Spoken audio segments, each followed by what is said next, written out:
Bom, por que eu me envolvi nessa luta antidroga? Porque quando eu tinha 15 anos, minha irmã teve uma briga com meu pai muito violenta, porque ela queria ir para a festa com o namorado. Era o primeiro namorado dela, ela tinha 17 anos. Italianão lá, meu pai, de jeito nenhum permitiria que ela fosse sozinha. Naquela época ele levava, ia buscar meia-noite, né? Hoje as coisas estão começando a acontecer à meia-noite, não é isso? E na verdade, quando ela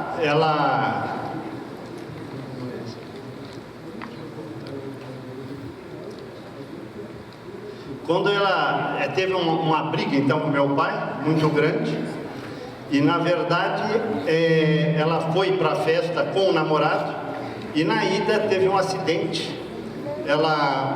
Entrou um carro na contramão, esse motorista do carro estava embriagado, e hoje ela seria uma doadora de órgão, né? Ficou em coma 30 dias no pronto-socorro do HC, e eu vi ali o que é uma família perder uma pessoa nessa luta aí em relação ao álcool como um fator aí desencadeante.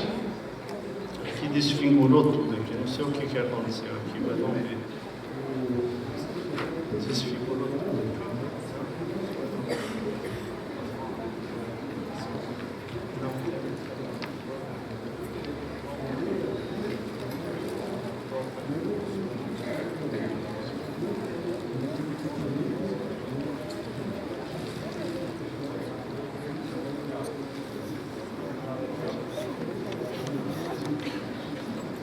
Então aí eu comecei a me envolver com essa questão da droga. Então eu fui à Fundação Casa fazer uma palestra para os meninos. Eu vou começar aqui, já está ótimo. Pronto. Eu fui à Fundação Casa e quando eu conversei com eles, eles perguntaram: ô tio, o que é esse negócio de droga lícita que você vai falar?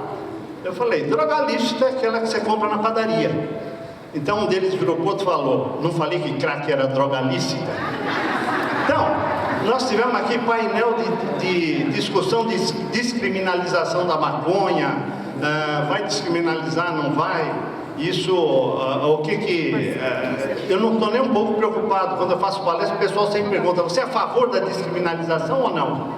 E eu digo: olha, não estou nem preocupado com isso. Por quê? Porque se descriminalizar ou não, eu vou continuar fazendo a prevenção da droga. Então esse não é um assunto que me amedronta, porque na verdade já está na prática descriminalizado, né? Então a gente tem que continuar fazendo a prevenção. Álcool, tabaco e maconha são doenças pediátricas. A coisa começa muito cedo, mas o que a gente tem que entender é que o tabagismo é a primeira causa de morte evitável no mundo. O que é morte evitável? Se eu não fumar, não vou morrer disso. Álcool é a segunda causa de morte evitável no mundo. E o tabagismo passivo é a terceira causa de morte evitável no mundo. Veja a importância disso. Aqui no Congresso, alguém me chamou a atenção, veio conversar comigo e falou: muita gente fumando na porta do Congresso, né? A nicotina vicia 3 vezes mais do que a maconha ou a cocaína. E a gente usa isso normalmente. Isso aqui é uma morte evitável. Os mais antigos vão conhecer. Morte do calouro da Faculdade de Medicina da USP. Morreu afogado na piscina da Atlética há 14 anos atrás. Só que isso continua acontecendo. Só esse ano nós tivemos uma morte na raia olímpica da USP. Um indivíduo totalmente alcoolizado que ingeriu uma droga sintética. Ou tivemos o caso do camarada que tomou 25 doses de vodka ali numa brincadeira em Bauru. É Bauru, acho, se não me engano. Enfim, isso é morte evitável. Aqui, outro exemplo, Universidade de Ouro Preto. Morreram nessa festa de rua a quantidade de bebida fornecida gratuitamente pela Ambev, não é?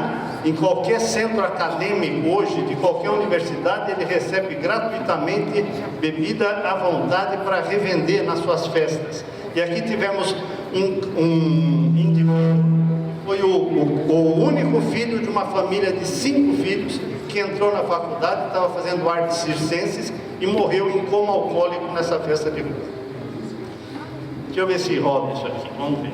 Se não rodar, depois eu passo, não faz mal.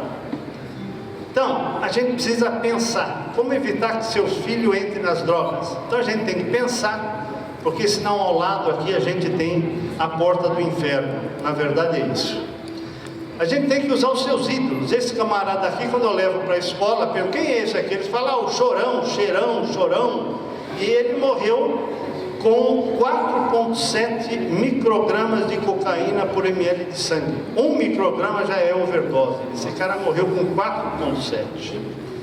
Aqui, eu trabalho na Fundação Casa, como eu falei. Eu fiz esse projeto aqui com 6.500 crianças em volta do Hospital Universitário da USP. O colorido é o início do consumo de tabaco. Então, 10 anos, 11, 12, 13, 14, 15, 16 e 17. Com 17 anos, 25% estão usando o cigarro. Isso é preocupante, porque é mais do que os 12% de fumantes na população adulta. Então, isso me preocupa, porque 25% dos jovens de 17 anos estão experimentando cigarro e alguns já fumando vários cigarros por dia. E o álcool? O álcool é isso aqui. Então a gente tem 59% de consumidores já de álcool aos 17 anos, sendo isso que isso começou aos 10 anos de idade. Isso é muito preocupante. E a maconha, 20% está usando maconha aos 17 anos. Isso é mais do que qualquer estatística. Isso aqui é o início de uso de droga. Então, a maconha me preocupa, porque no meu ambulatório de droga no hospital, que eu faço para adolescentes, a gente já tem que 20% estão consumindo e começando pela maconha. Já se pula o cigarro. Antigamente era o cigarro, o álcool, depois a maconha, depois o crack. Hoje o cigarro diminuiu o consumo no país. E a maconha está aumentando o consumo no país. E aqui é o crack, 5% já de experimentação de crack aos 17 anos. Olha só um exemplo aqui. 300 casos de dengue para 100 mil habitantes é uma epidemia. Se em 100 mil jovens de 17 anos, nós vamos ter 25 mil iniciando no fumo, 59 mil iniciando no álcool, sendo que 20% é binge drink, que é? O cara chuta o pau da barraca, 20 mil vão estar experimentando maconha e 5 mil vão estar experimentando crack. Isto não é epidêmico. Como que pode? Então, todo mundo viu campanha governamental para matar o Aedes aegypti, ou não? Todo mundo pôs areia no pratinho do vasinho e nem se fala nada a respeito de política de prevenção de droga. Isto é um absurdo, porque isso é mais epidêmico do que qualquer doença dentro da medicina. Qual a importância disso aqui? O cérebro da criança se desenvolve até os 21 anos. O cérebro da gente se desenvolve até os 21. Qualquer droga iniciada antes disto aumenta a chance de dependência. Então isso é muito importante. Então, do ponto de vista médico, Anthony Wong, que é um toxicologista famoso aí, que falava na Jovem Pan, está na mídia, ele diz o seguinte: quer usar, mas vai usar depois dos 21, porque antes a desgraça vai ser maior. É lógico que nós não somos a favor de usar. E eu não entendia nada, eu sou pediatra, eu comecei a trabalhar com tabagismo, não entendia nada de maconha. Fui fazer um congresso de maconha em Búzios, no Rio de Janeiro, da BEAT. Búzios, excelente para o congresso de maconha, porque você tem a parte teórica no congresso e a parte prática ao lado, né? Então eu aprendi bastante aqui. E quando a gente pergunta para os jovens qual é a droga que faz menos mal, eles vão direto na maconha. Porque é isso que a mídia está colocando. Então perde-se o medo da droga, aumenta-se o consumo. Então, o que a gente teve que aprender? Que a maconha é a única droga que está em ascensão no mundo. As outras estão mais ou menos estabilizadas. E os trabalhos do Ferguson, que é esse camarada que mais estuda a maconha no mundo, ele colocou aqui, ó, ele acompanhou 3 mil pessoas que nasceram na Nova Zelândia. E quando essas pessoas estavam com 16 anos, quem nunca tinha usado a maconha, 14% tinha abandonado a escola na Nova Zelândia. Quem tinha usado mais de 100 vezes, 81% tinha abandonado a escola. Gente, isso é catastrófico. Ele continuou acompanhando esse povo. Quando eles estavam entrando na universidade, quem nunca tinha usado maconha, 40% entrou na universidade. Quem tinha usado mais de 100 vezes, só 11% entrou na faculdade. Então a maconha lesa, a maconha atrasa. Esse pessoal que foi para a universidade, 40% foi muito bem na universidade, quem nunca tinha usado maconha. Quem tinha usado mais de 100 vezes, só 8% foi brilhante na faculdade. Então esse é o problema, a maconha lesa. Como é que nós vamos orientar as famílias? Temos que aumentar o conhecimento sobre a droga, porque o conceito é que a maconha não faz mal. Mais tentativa de suicídio, mais surto psicótico, e como eu falei ontem, o índice de satisfação de vida de quem nunca usou maconha, comparado com quem usou mais de 400 vezes, é o mesmo. Então o Ferguson citou esse exemplo. Ele foi para Machu Picchu e tinha lá um rapaz brasileiro vendendo com umas miçanguinhas lá e tal, e eles viram o pessoal falando português ali no grupo que estava o médico, e ele falou: eu sou do Brasil. Eu falei: você é do Brasil? O que você está fazendo? O que você fazia lá? Não, eu estava estudando na FAO, Faculdade de Arquitetura da USP, e agora estou aqui vendendo as minhas miçanguinhas. Quer dizer, ele não tem noção do que ele perdeu, não tem noção da sua real possibilidade. Então, o Ferguson falou exatamente isso: o indivíduo está na merda, mas não tem o conhecimento disso. Então, uso terapêutico da maconha, isso é o que mais se fala, o que o jovem mais fala hoje, mas é até medicinal. Veja, eu uso morfina no pronto-socorro do hospital para tirar a dor do indivíduo. Eu não uso heroína. A morfina é uma partícula da heroína que foi estudada há 20, 30 anos, onde se estudou a dose ideal para você poder usar medicinalmente. E a maconha tem uma substância que estão estudando, que é o canabidiol. Ninguém vai prescrever maconha para o indivíduo sarar de alguma coisa, vai prescrever o canabidiol, mas isso está em estudo. Eu tenho uma colega que usou o canabidiol no filho, porque ele tem convulsões frequentes, não consegue tratar com medicamentos habituais. Ela usou o canabidiol e não teve sucesso nenhum. Então nós precisamos estudar melhor essa droga, e daqui a 20 anos talvez a gente esteja usando o canabidiol, que é uma partícula da maconha, medicinalmente. Então precisamos entender o que é isso. Depois eu passo um filminho aqui. Isso aqui, eu estou com meus alunos, fazendo uma festa de encerramento de curso. O que acontece aqui? Um churrascão, foi o último churrasco que eu fui convidado. Depois de 2012 eu não fui convidado mais para nenhum churrasco, porque eu tirei o meu bafômetro aqui no final dessa festa e fiz uma pesquisa científica. Eram 11 residentes, 11 alunos. Veja só, eu testei 2 bafômetros. Eu testei, quem tinha tomado 2 latinhas de cerveja, até 3 latinhas de cerveja, bafômetro nenhum pegou. Testei um bafômetro descartável, testei um bafômetro oficial. Quem tinha tomado 4 latinhas de cerveja, daquela pequenininha de 260 ml, o bafômetro pegou. Isso não quer dizer que quem tomou uma possa dirigir. Quer dizer que se você for pego no bafômetro, não vai inventar que você comeu um bombom de licor e o bafômetro te pegou. Isso é balela, tá? Você encheu a cara mesmo, porque o bafômetro só pega depois de 3, 4 latinhas de cerveja. É lógico que se eu tomar cerveja agora e soprar o bafômetro vai aparecer. Mas se eu tomar cerveja no meio do churrasco e tal, isso não vai aparecer no bafômetro, tá? Muitos dos acidentes que a gente tem hoje, onde se faz o bafômetro, o causador do acidente é a maconha, não é o álcool. Só que a maconha você não tem como pegar ali na hora, então isso passa desapercebido. Olha só a intoxicação alcoólica em crianças e adolescentes, à medida que vai quinta, sexta, sábado, domingo, qualquer pronto-socorro público ou particular de São Paulo, você tem como alcoólico em garotos de 14, 15 anos no pronto-socorro internados. Olha só o risco de morte por álcool. Você vai bebendo, vai aumentando o risco de morte, até que diminui o risco de morte, porque esse cara está tão ruim, cai no lugar e deu uma zica aqui. O que eu fiz aqui? Cadê o meu salvador da pátria aqui? Aqui. Tá aí.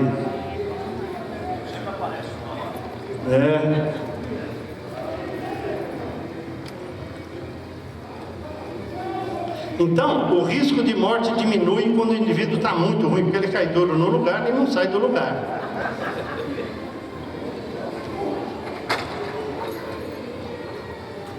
Agora deu outra dica aqui que não está andando aqui. Peraí. Isso aqui é a indústria do tabaco e do álcool que sempre mela as apresentações. Então, na verdade, o impacto do álcool, o que acontece?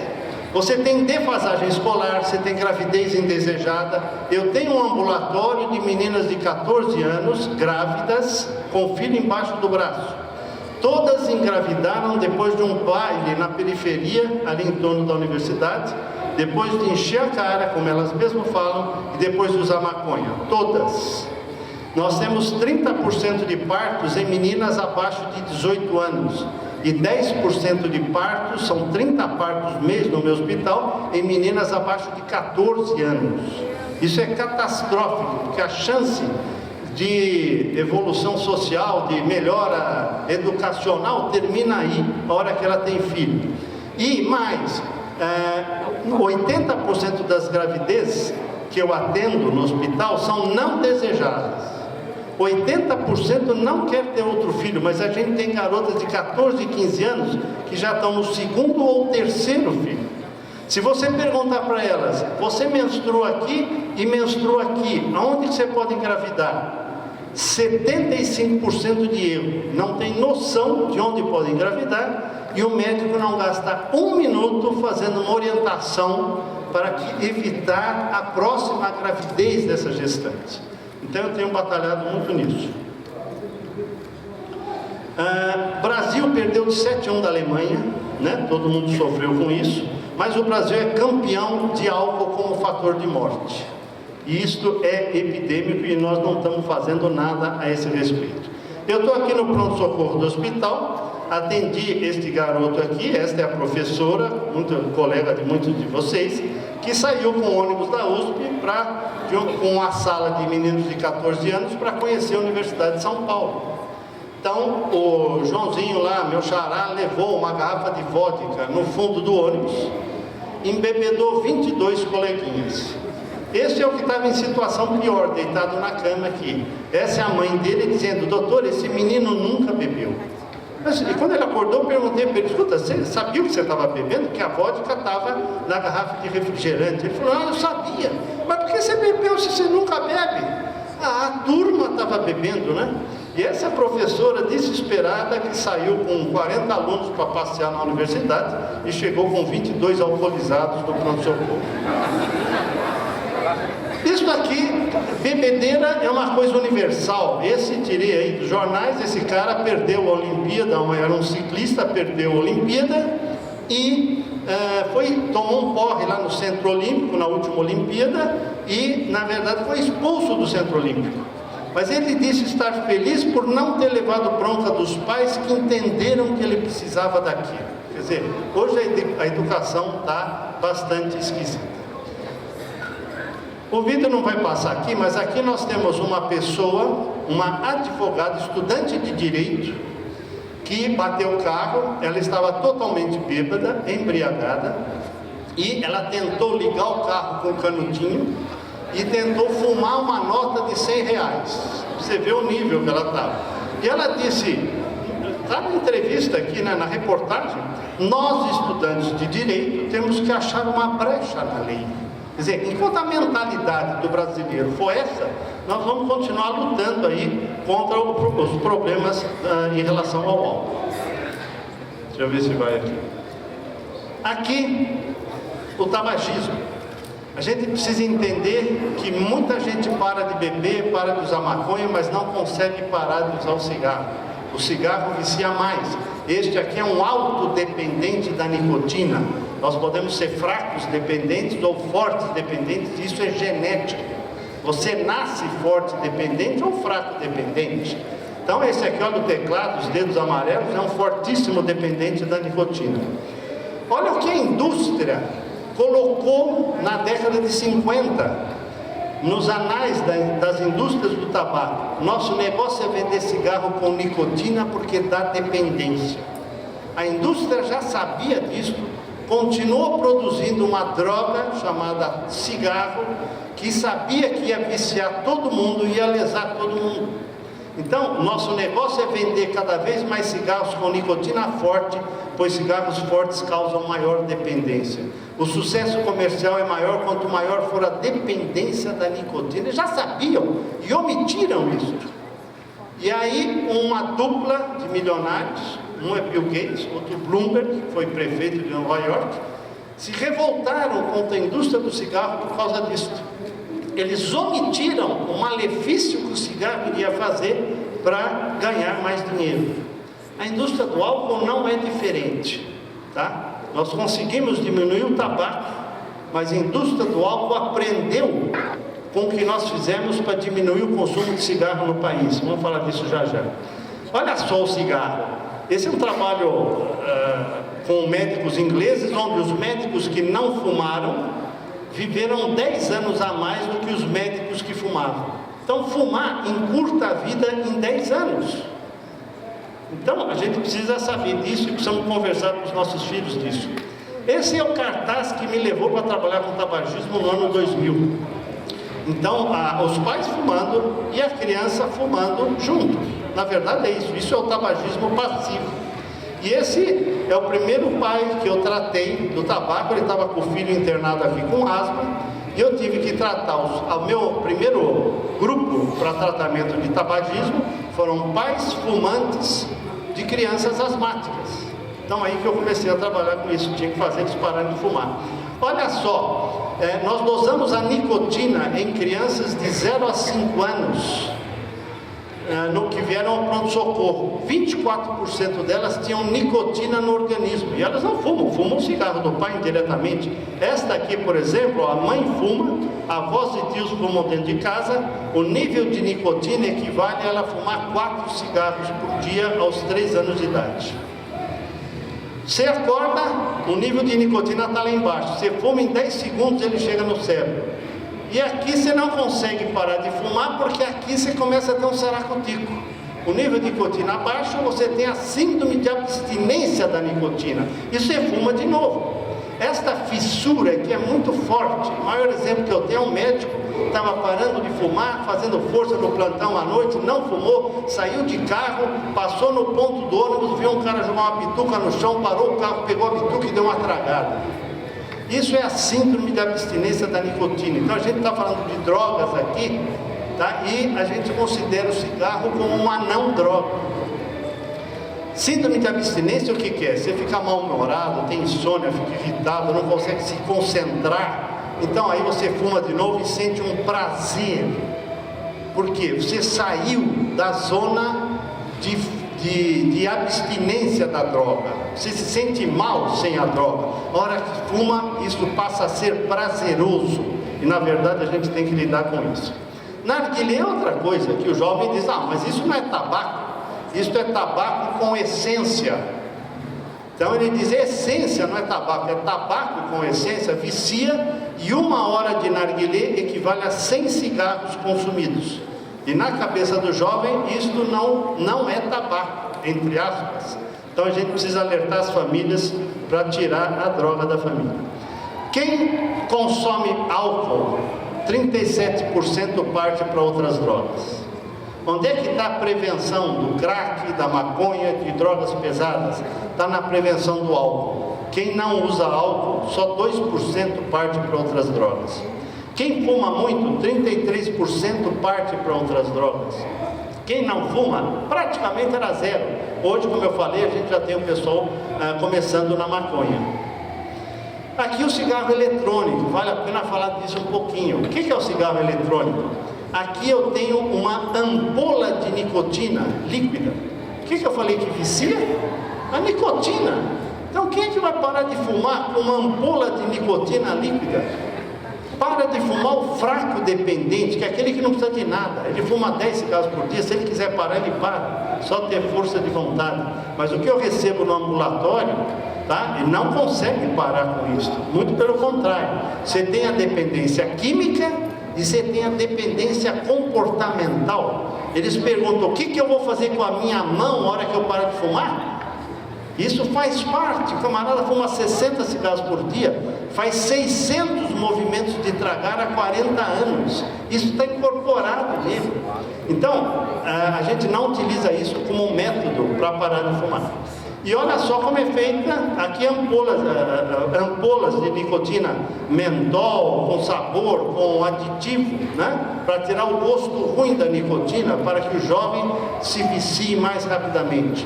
E olha como é feita a propaganda do cigarro eletrônico. São pessoas famosas, mesma coisa que foi a propaganda do cigarro da década de 50. E aqui, como que a escola é a família das famílias, a igreja é a família das famílias, e eu considero o consultório médico a sequência da família. Nosso trabalho, isso aqui é um exemplo de um professor de matemática que, num trabalho nosso, pôs a questão na lousa dizendo: seu pai fuma 2 maços por dia, cada maço custa R$5, quanto ele já fumou se ele fuma há 20 anos? Matemática é tico-tico. Só que a resposta disso, da prova, era R$72 mil. No dia de correção da prova, o professor teve que gastar 2 aulas para discutir o assunto do custo do cigarro na vida da família. Então o professor pode reverberar uma mensagem que a gente deu ali durante o projeto na escola. O professor de ciências mostrou pulmão bom e pulmão ruim. Pulmão bom parece uma esponja, pulmão ruim parece uma bucha. O que é isso aqui? É o enfisema pulmonar. Garoto de 14 anos parou de fumar na aula de ciências com a ajuda do professor.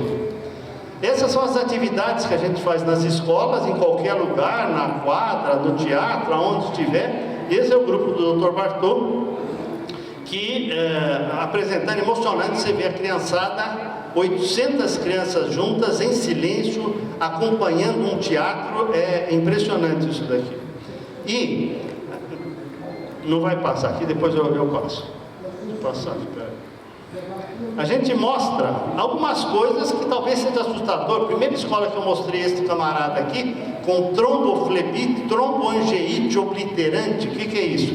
Fecha o vaso da perna, começa a formigar o dedão, necrose o dedão, em 3 dias ele teve a perna amputada. Isso é uma doença causada exclusivamente pelo cigarro. Eu mostrei isso na escola que eu fui, sentava o Fundamental 1, Fundamental 2, Ensino Médio, choraram todas as meninas do Fundamental 1 aqui, quando viram aí essa catástrofe. E a diretora me chamou: escuta, mas está fazendo terrorismo? Não estou fazendo terrorismo, eu estou aumentando o conhecimento. E mostrei o cartaz que ganhou o prêmio na escola. Fumar é tão legal, porque você não tenta? Vai então me passar uns anos depois, os 2 sem perninha aqui, ó. Quer dizer, é Fundamental 1 esse cartaz aqui. Entenderam? E depois, eu me arrependi, eu também.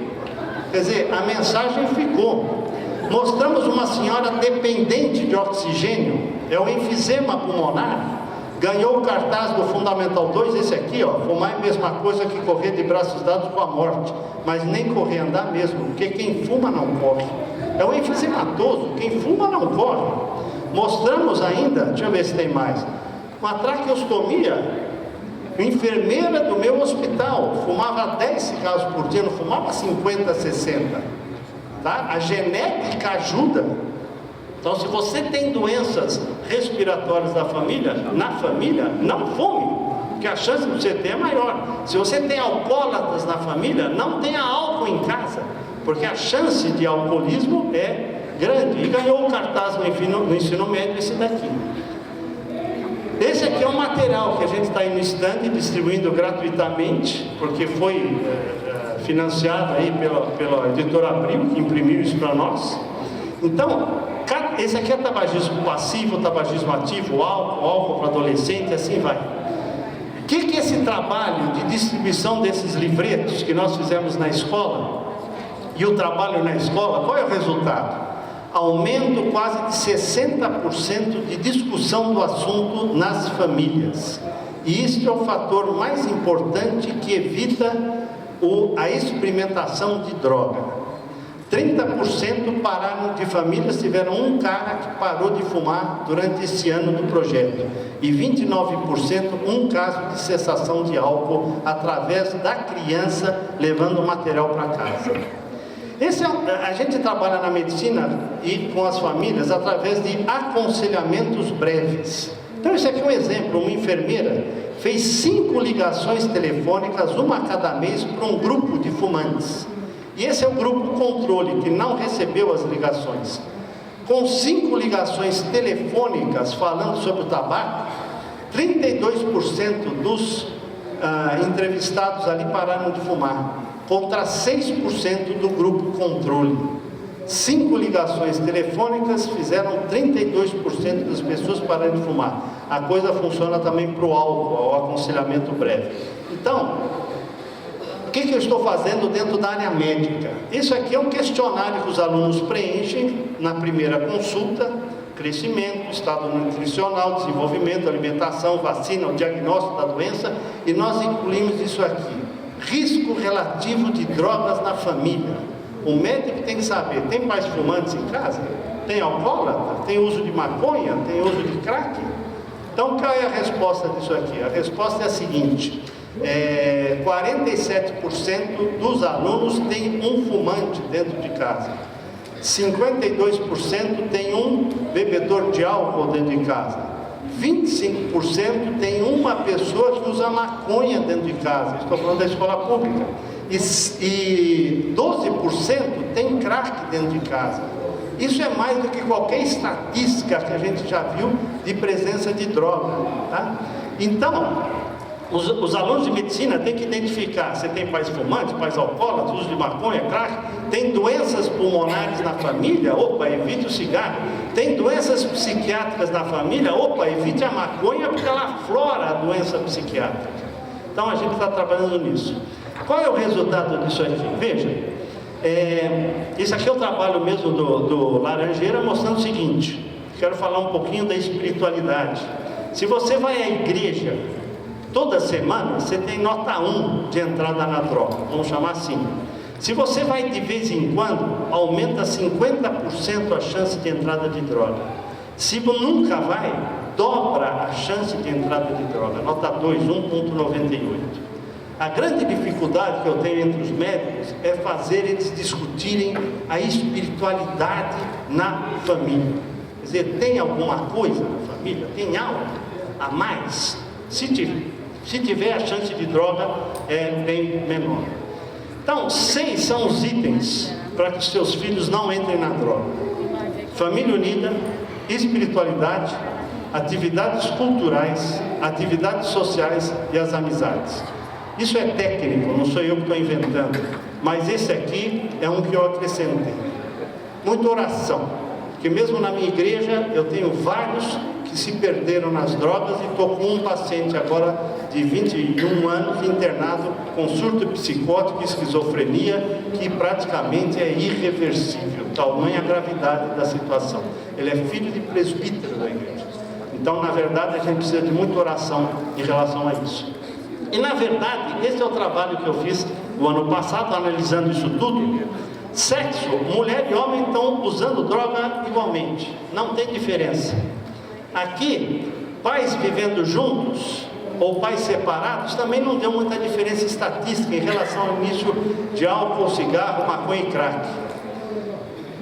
Atividade extraescolar também não deu muita diferença estatística. Atividade esportiva também não. E a espiritualidade nesse grupo que eu pesquisei também não deu muita diferença. O que mais deu diferença foi o item diálogo na família. Se existe diálogo na família, tem entrada, tem experimentação de droga, mas é muito menos do que quando não tem diálogo na família. Então, acho que o que a gente tem que aumentar, incentivar, é o diálogo na família, além das outras coisas que estão citadas. Mas o diálogo na família, cientificamente aqui para nós, foi provado que é o fator mais importante que inibe a experimentação da droga. Esse é o site do Dr. Bartô. Todo esse projeto que a gente faz está no site. E eu vou tentar pôr só um videozinho aqui. Deixa eu ver se vai aqui. Deixa eu tirar aqui e vou achar o vídeo aqui. Espera só um pouquinho. Eu vou pôr esse vídeo aqui que fala, que é o depoimento de uma criança, tá? Vamos ver se ele corre aqui. Essa criança tem... Como é que você chama? 9 anos de idade. Eric. Pode deixar ele colar. Pode deixar. Ah.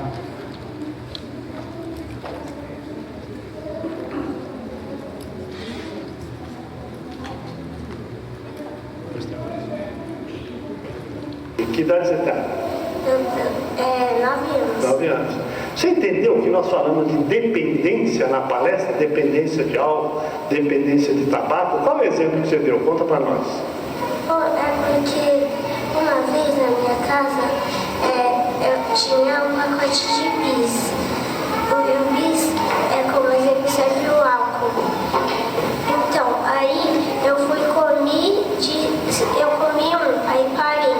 Depois me deu mais vontade, fui comendo um monte. Quando não tinha, já era e eu fiquei pedindo pra minha mãe comprar. Aí com o álcool e as drogas é pior porque você sai na rua e vai pra roubar. Muito bem, parabéns então. Ok. 9 anos de idade, ele Como é que você comparou a dependência química com a dependência de bis. Eu estou abrindo até um projeto para estudar dependência de bis, ver se isso é real ou não, né? Mas ele entendeu do jeito dele o que a gente está falando. E mais do que isso, ele falou o seguinte, é que aqui é a segunda gravação, então nunca sai igual o que ele falou. Ele falou, eu comi toda a caixa de bis, pedi para minha mãe comprar mais uma caixa, ela não quis. Eu fui na venda para roubar uma caixa de bis, né? E aí ele compara a coisa com álcool. Então ele entendeu muito bem. E vou passar um videozinho aqui, que está no site do Dr. Bartô. Vamos ver se ele vai. Qualquer semelhança desse cara comigo é pura coincidência, né?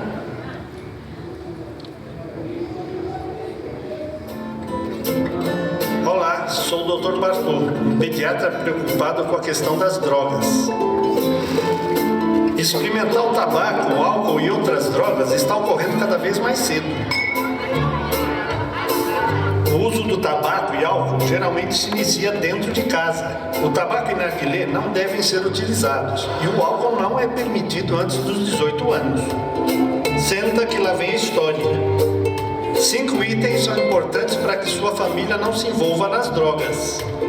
Primeiro é a espiritualidade. Ela auxilia a combater o vício.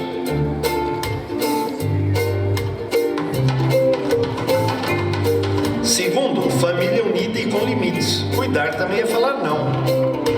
Terceiro, atividades culturais. Clube, igreja, cinema, teatro. Estar ocupado, entende? Quarto, atividades sociais, ajudar pessoas, praticar boas ações. E por último, as amizades. Isso tudo não começa a ser praticado aos 14 anos, começa desde pequenininho.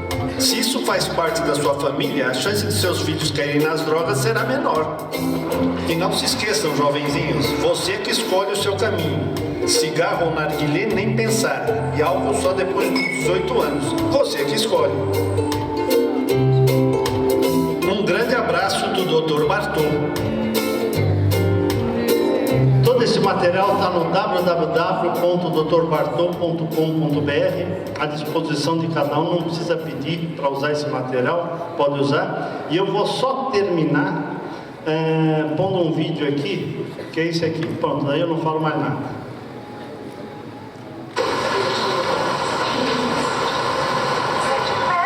Apartamento de 2 dormitórios, proibido fumar.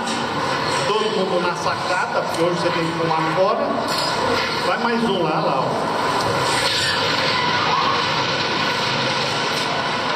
Gente, ele desistiu. Mas para ele desistir, morreram 8 caindo da sacada. Vamos fazer a prevenção. Um abraço. Obrigado.